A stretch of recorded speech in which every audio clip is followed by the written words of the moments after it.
On April the 6th, 1917, the United States of America declared war on Germany. For 2.5 years, the most powerful nation in the world had stood apart from Europe's mortal struggle. Now, at last, she was drawn in.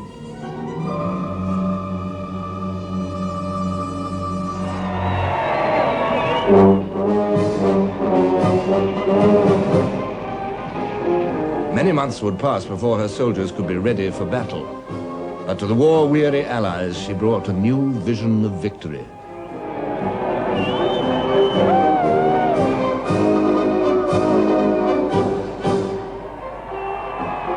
America had traveled a long road since August 1914. The outbreak of war in Europe at first barely touched the American people. Its coming took a form hardly physical at all. It came as newspaper dispatches from far away in the distance and even farther away in spirit.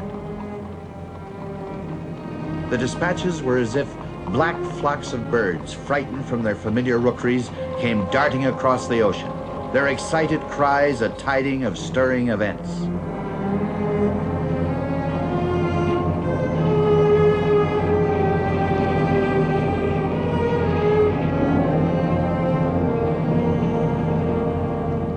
In 1914, Europe's quarrels seemed to be no concern of Americans. They were a nation born out of the need to become and remain separate from Europe. George Washington had expressed their creed. Why quit our own to stand upon foreign ground? Why, by interweaving our destiny with that of any part of Europe, entangle our peace and prosperity in the toils of European ambition, rivalship, interest, humor, or caprice?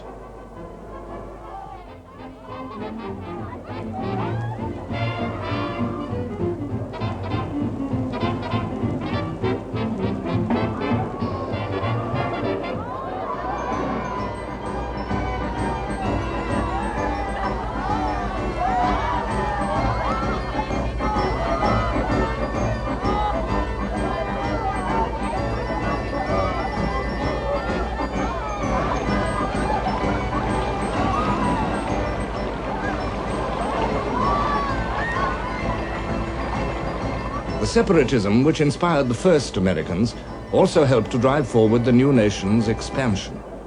In the 19th century, millions of personal decisions by Europeans to break away from the fetters of the old world brought a swift increase of population to America.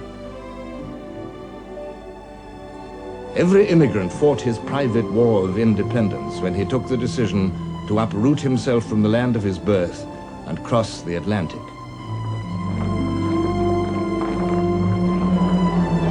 Give me your tired, your poor, your huddled masses yearning to breathe free. The wretched refuse of your teeming shore, send these, the homeless, tempest-tossed, to me.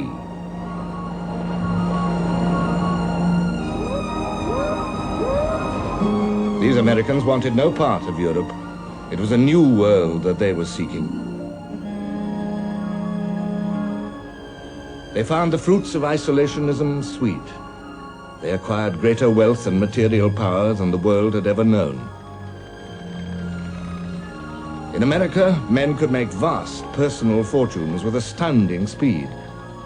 Andrew Carnegie, when he retired, gave away $350 million. America was the land of promise. Poor men could grow rich almost overnight.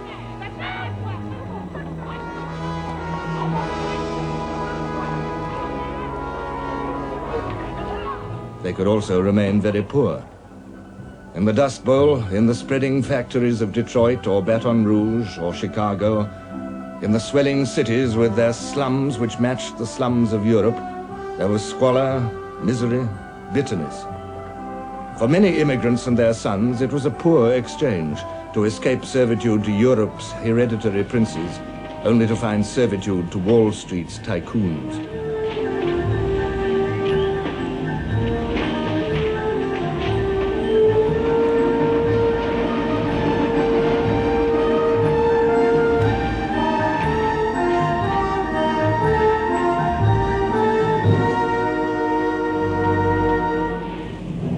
Tycoons were tough. The first battles of American trade unions were battles indeed. 32 men were killed in a coalfield strike in Colorado. A bomb in the printing works of a Los Angeles newspaper killed 19 people. Then we went to hear Emma Goldman at the Bronx Casino, but the meeting was forbidden, and the streets around were very crowded. And there were moving vans moving through the crowd, and they said the moving vans were full of cops with machine guns. Everybody was talking machine guns, revolution, civil liberty, freedom of speech. But occasionally somebody got in the way of a cop and was beaten up and shoved into a patrol wagon. And everybody said it was an outrage. And what about Washington and Jefferson and Patrick Henry? And yet America offered abundant space to her people, with a sense of promise never far away.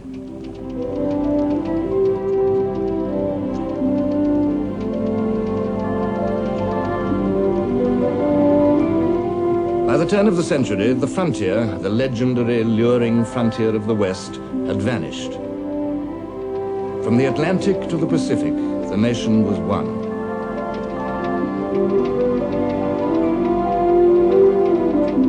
And at about this time, Americans who had confined their expansion within their coasts began to look beyond them. While Britain was fighting her war in South Africa, America fought Spain and became a surprised imperialist. She freed Cuba, but she acquired the rich Philippine Islands and Hawaii. The spokesman of this extrovert American mood was Theodore Roosevelt, twice Republican president.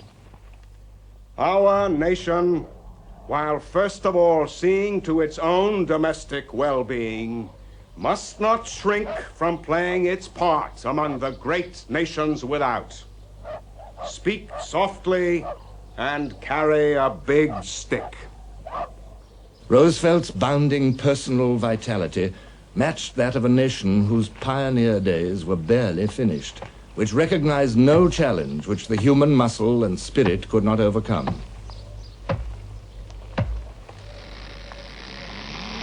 After his presidency, Roosevelt departed for a long tour of Africa and South America. He had made America's voice heard in the world's affairs. He had intervened in the war between Russia and Japan. He had spoken up when France and Germany quarreled over Morocco. He had seized Latin American territory to build the Panama Canal.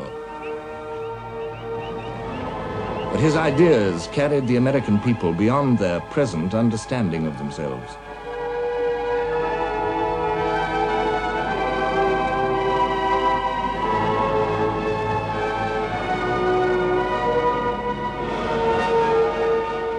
In 1914, after 20 years out of office, the Democrats swept back to power on the rallying cry of reform.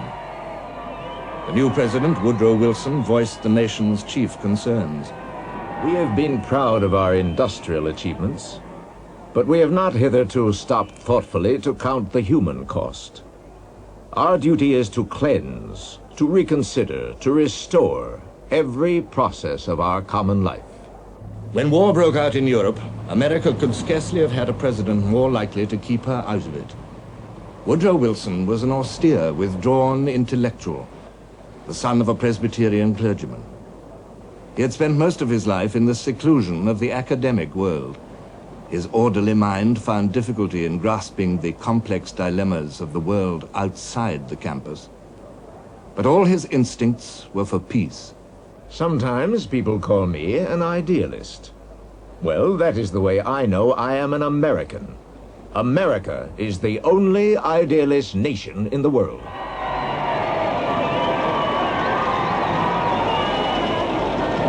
The idealism of the American people was often confused and colored with the boastfulness of a young and thriving country. Any intelligent American mechanic could see that if the Europeans hadn't been a lot of ignorant, underpaid foreigners who drank, smoked, were loose about women, and wasteful in their methods of production, the war could never have happened. Most Americans were well satisfied when Wilson stated the nation's posture towards Europe's war. We must be impartial in thought as well as in action, must put a curb upon our sentiments, as well as upon every transaction that might be construed as a preference of one party to the struggle before another. Many Americans of British origin were two ways torn. It was New England which had first rebelled against King George. The memory of rebellion, long distrust of British policy, some irritation at the sight of the Union Jack in Canada just over the border, conflicted with an instinctive condemnation of German aggression. Affection towards France, which had helped the colonies in their rebellion and then imitated them by becoming a republic, also worked against pure neutrality.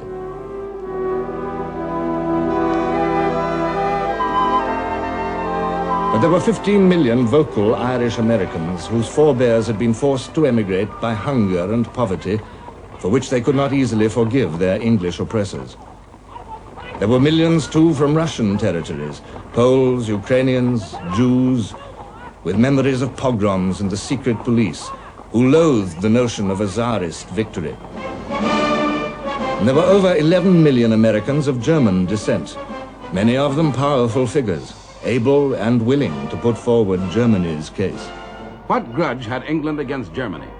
Except that Germany has grown commercially, financially, and industrially to a position which threatens to crowd England into a second rank. Jealousy appears to control this English attitude. And what is Germany fighting for? Does she want anything from anybody? She wants to be left alone. The delicate equilibrium of American sympathy was soon disturbed. Germany's invasion of Belgium outraged American opinion. Life magazine wrote, If we see anything right at all in all this matter, Belgium is a martyr to civilization, sister to all who love liberty or law. The great unconquerable fact of the Great War is Belgium. Strict impartiality was easier to proclaim than to preserve. As the impact of war sank in, invasion, destruction, atrocity, authentic or not, American opinion swayed upon a deep underwater tide. Yet this tide of pro-British sentiment might be reversed by the exigencies of war itself. The exercise of British sea power had always grated upon America.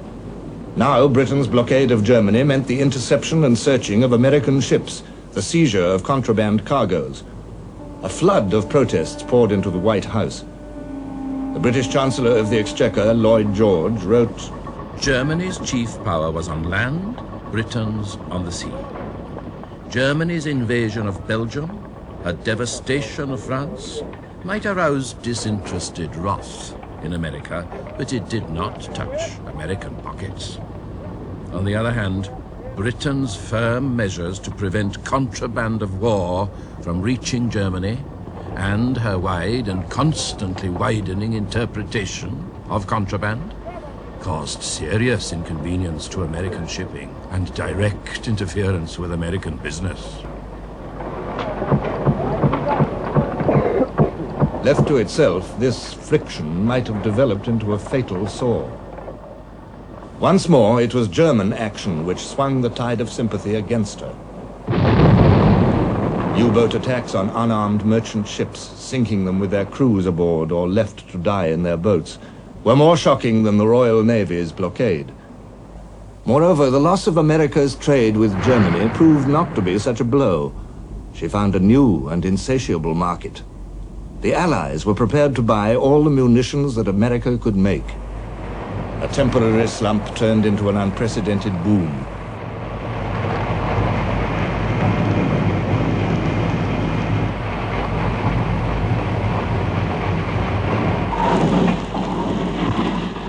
Righteous sentiment and self-interest might go hand in hand after all, an ideal circumstance for judicious propaganda. In the field of propaganda, the Allies enjoyed a vast advantage.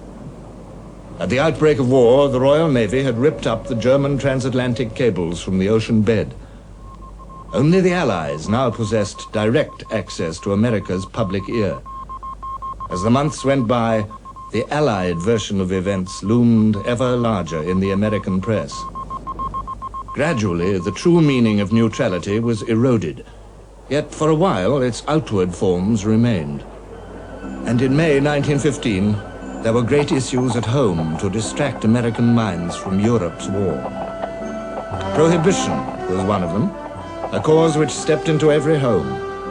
Already 14 states had gone dry, and a nationwide campaign was demanding the total prohibition of the sale of alcohol. There were dissenters.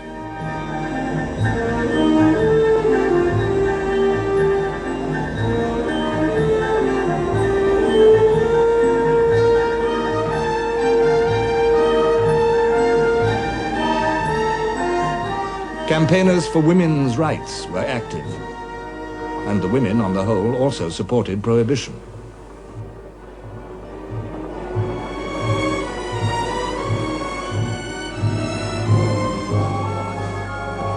In May, the fastest British liner afloat, the Lusitania, was leaving New York Harbor for Liverpool. Aboard were 2,000 passengers and crew, and 5,000 crates of ammunition for the Allies. The day before the Lusitania sailed, the German embassy in Washington published an announcement in the American press. This warned that Allied ships, including passenger liners, were liable to be sunk by U-boats. It meant that the Lusitania's passengers traveled at their own risk, but few of them paid much attention. On May the 7th, Commander Schwieger's U-20 was waiting for her. She fired 2 torpedoes. Her commander noted in his log, "Great confusion on board. Lifeboats being cleared and lowered to water. Many boats crowded. Come down bow first or stern first in the water and immediately fill and sink." 1,153 people went down with the Lusitania. They included 114 American citizens. Some of the Lusitania's dead were brought to Ireland for burial. The American press blazed with indignation. Germany has affronted the moral sense of the world and sacrificed her standing among the nations.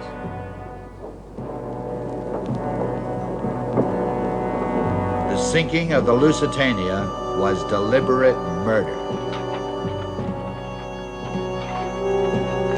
Once more, the pendulum of American sympathy took a violent swing.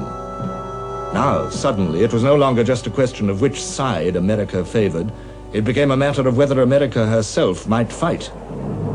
Theodore Roosevelt said, This represents not merely piracy, but piracy on a vaster scale of murder than old-time pirates ever practiced.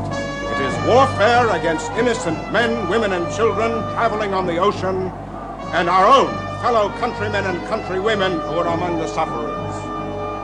It seems inconceivable that we can refrain from taking action in this matter, for we owe it not only to humanity, but to our own national self-respect. Amid all the passion, President Wilson kept his head. The principles of a lifetime sustained him. The example of America must be the example not merely of peace because it will not fight, but of peace because peace is the healing and elevating influence of the world, and strife is not. There is such a thing as being too proud to fight. Proud, certainly. Rich, too. America was now the arsenal of the Allied powers. Her booming prosperity was closely linked to their fortunes. If U-boats could not check the flow of vital war material from America to Europe, Germany must try other ways. She turned to sabotage. Warehouses and factories supplying the Allies were burnt down, bombs were planted. A huge German espionage and sabotage ring was uncovered, with evidence that it had spent nearly $30 million of German government money, disbursed through the military and naval attaches. America insisted on their recall. Her relations with Germany deteriorated further still.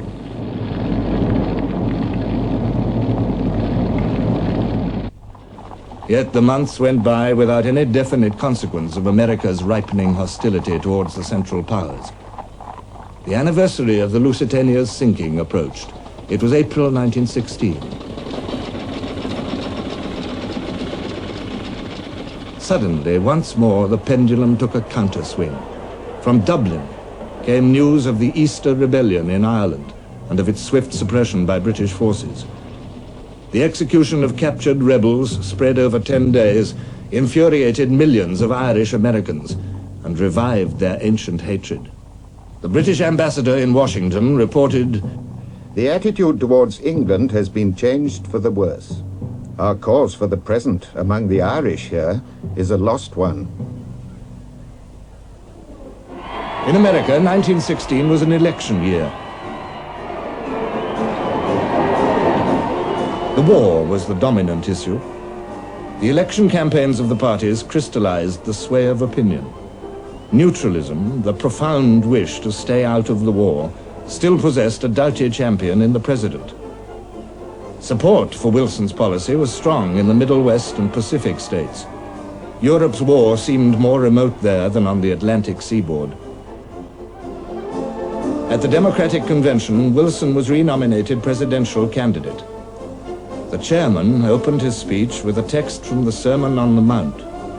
"Blessed are the peacemakers, for they shall be called the children of God." He was applauded to the echo. Up and down the United States, Wilson fought his campaign on the slogan, "He kept us out of the war." The Republican candidate against Wilson was Charles Hughes, strongly backed by Theodore Roosevelt. Their policy was preparedness. They wanted a bigger army, universal military training, more aggressive American leadership. Roosevelt taunted Wilson with The shadows of men, women, and children who have risen from the ooze of the ocean. The shadows of babies gaping pitifully as they sank under the waves. The shadows of deeds that were never done. The shadows of lofty words that were followed by no action. The shadows of the tortured dead. Woodrow Wilson was re-elected, but his majority fell sharply. The portents were becoming unmistakable. Yet Wilson clung to his ideal of peace. There will be no war. This country does not intend to become involved in war. It would be a crime against civilization for us to go into it. Once again, it was Germany's own acts which swung the balance against her. On January the 31st, 1917, Germany informed America of her intention to carry out unrestricted submarine warfare. This meant that all shipping, including neutrals, whether carrying contraband or not, would be sunk at sight without warning anywhere in Allied waters. Stage by stage, President Wilson's campus ideals were being battered down by war reality. Stage by stage, he resisted the evidence and its implications. I refuse to believe that it is the intention of the German authorities to do in fact what they have warned us they will feel at liberty to do. Only actual overt acts on their part can make me believe it even now. Wilson was forced to believe. As vessel after vessel went down, Germany's ruthless determination became evident. The German ambassador in Washington was handed his passport. America broke off diplomatic relations and drafted a bill to arm her merchant ships. Now she stood on the very brink of war. The last act needed to drag her in was not slow in coming. In 1917, 4/5 of America's small army was embroiled with Mexico. Relations between the United States and her Latin neighbor had never been easy. The border along the Rio Grande was rarely quiet. Mexico's successive revolutions alarmed America, threatened her commercial interests, even the lives of her citizens. To Germany, this distant preoccupation was a godsend. If the American army was kept busy in Mexico, it could hardly come to Europe. Germany proposed an alliance to the Mexican government. Germany makes Mexico a proposal of alliance on the following basis: make war together, make peace together, generous financial support, and an understanding on our part that Mexico is to reconquer the lost territory in Texas, New Mexico, and Arizona. we suggest Mexico should invite Japan's immediate assistance and mediate between Japan and ourselves. This was the secret Zimmermann telegram, one of history's most explosive documents. British naval intelligence had broken the German codes and selected its moment carefully to inform America of the contents of the telegram. They came as a thunderclap.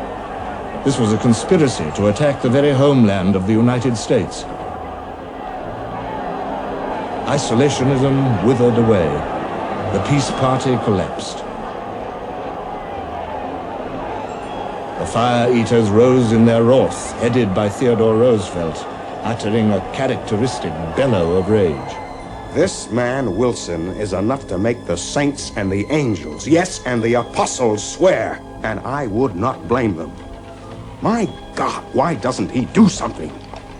If he does not go to war with Germany, I shall skin him alive. This was the end of the president's dream of peace. While he took his last agonizing decisions, Germany, for the last time, fortified his resolve by torpedoing 3 American merchant ships in one day. Now there was no choice. The peacemaker must go to war. On April 2nd, 1917, Woodrow Wilson drove to the Capitol to deliver a momentous address. The wrongs against which we now array ourselves are not common wrongs. They cut to the very root of human life. I advise that Congress declare that it formally accept the status of a belligerent which is thus thrust upon it. It is a fearful thing to lead this great, peaceful people into war, into the most terrible and disastrous of all wars, civilization itself seeming to be in the balance. But the right is more precious than peace. The world must be made safe for democracy.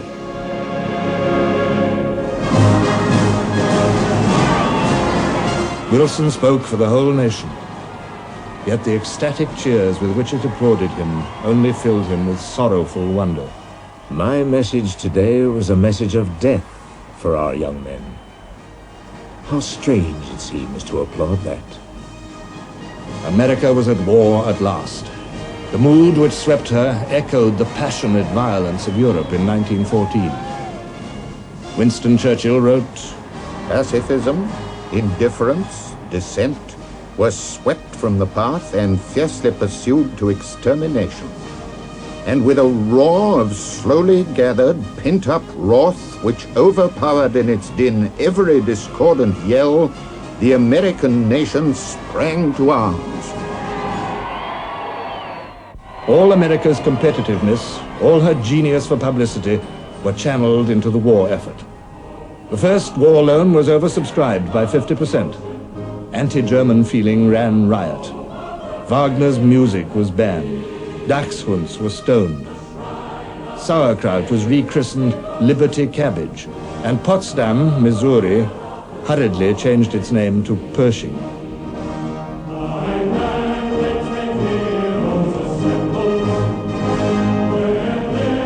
Newspapers, magazines, and posters provided constant fuel for the nation's passion.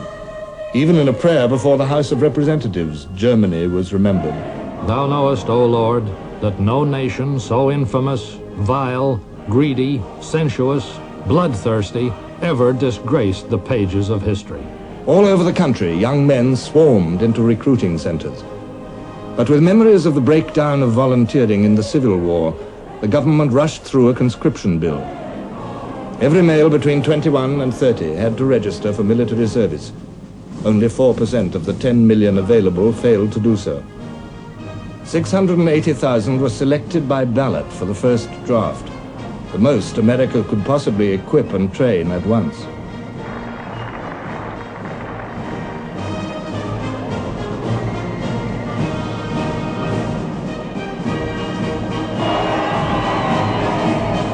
American womanhood, determined not to miss this opportunity of proving itself equal in a man's world, joined the war effort with equal fervor.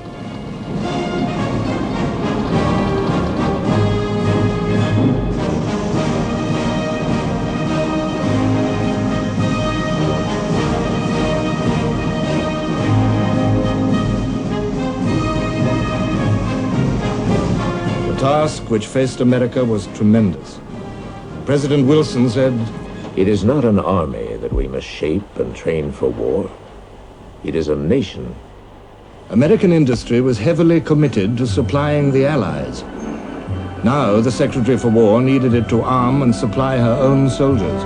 War is no longer Samson with his shield and spear and sword, and David with his sling. It is the conflict of smokestacks now, the combat of the driving wheel and engine. The government called in the great business tycoons. Bernard Baruch was placed in charge of coordinating all the nation's resources. All private shipping was commandeered, and new shipyards were built for the enormous task of transporting and supplying an army across 3,000 miles of ocean.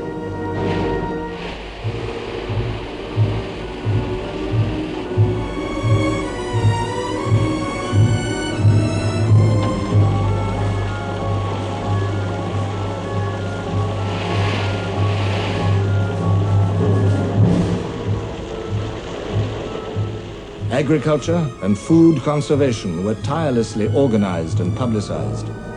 Life magazine urged its readers, Do not permit your child to take a bite or two from an apple and throw the rest away. Nowadays, even children must be taught to be patriotic to the core. Like Britain in 1914, America was a naval power with only a small regular army. Immediately, she placed her fleet at the disposal of the Allies.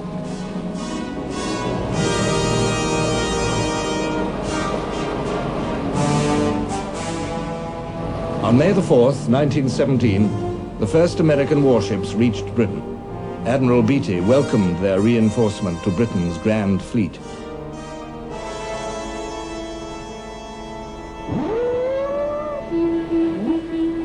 But it was the American army, the influx of her inexhaustible manhood, that Europe was waiting for.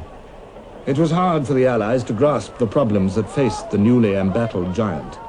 The strength of America's army when she entered the war was only 80,000 men, and most of them were on the Mexican border. To turn this tiny force into a trained army of hundreds of thousands, perhaps millions, was a stupendous task. Huge camps were built at breakneck speed, and men began training in them almost at once.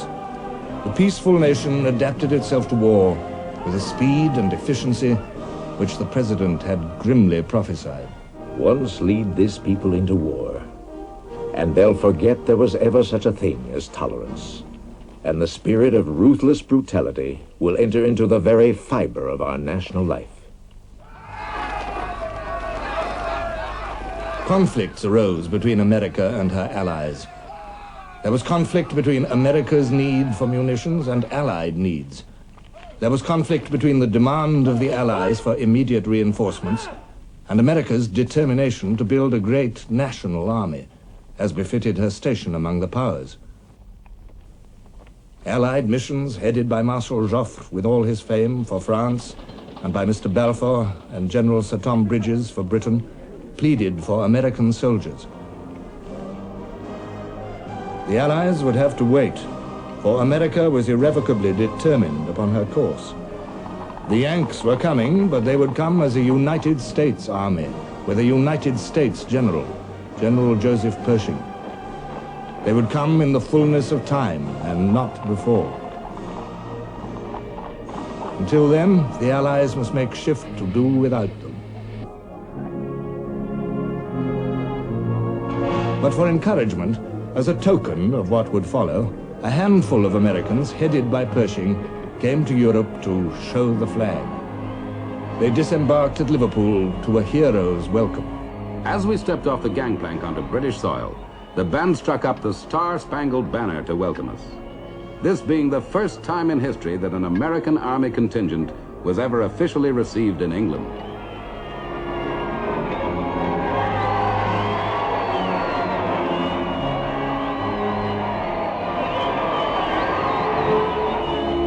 They went on to London, followed by the same tumultuous cheering.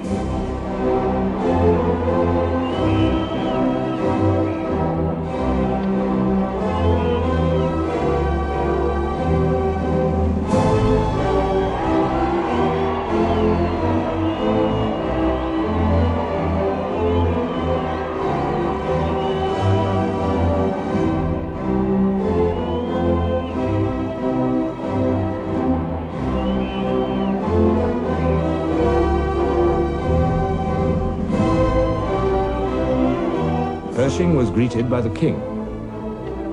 It has always been my dream that the two English-speaking nations should someday be united in a great cause. And today, my dream is realized.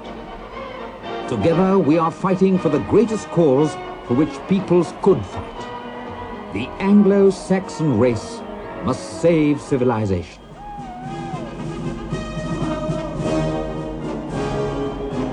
The triumphal progress continued into France.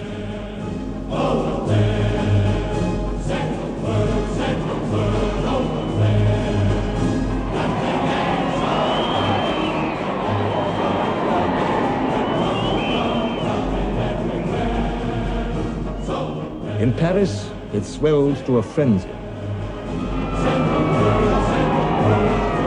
All felt that they were present at the magical operation of the transfusion of blood. Life arrived in floods to reanimate the mangled body of a France bled white by the innumerable wounds of 4 years.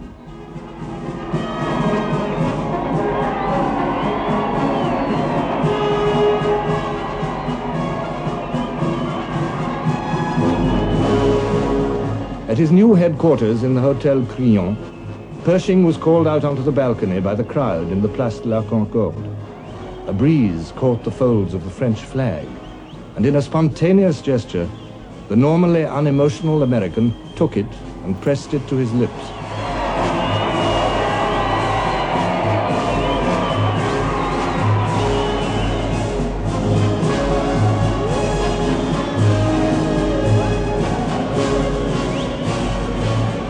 No conquering army could have had a more rapturous welcome from its own people than France gave to this handful of inexperienced, untried, but vigorous and cheerful American soldiers. As yet, their fighting value was almost nothing, but their moral effect was everything. To the onlookers in the streets of Paris, it was one of the most poignant moments in history. The new world was coming to redress the balance of the old.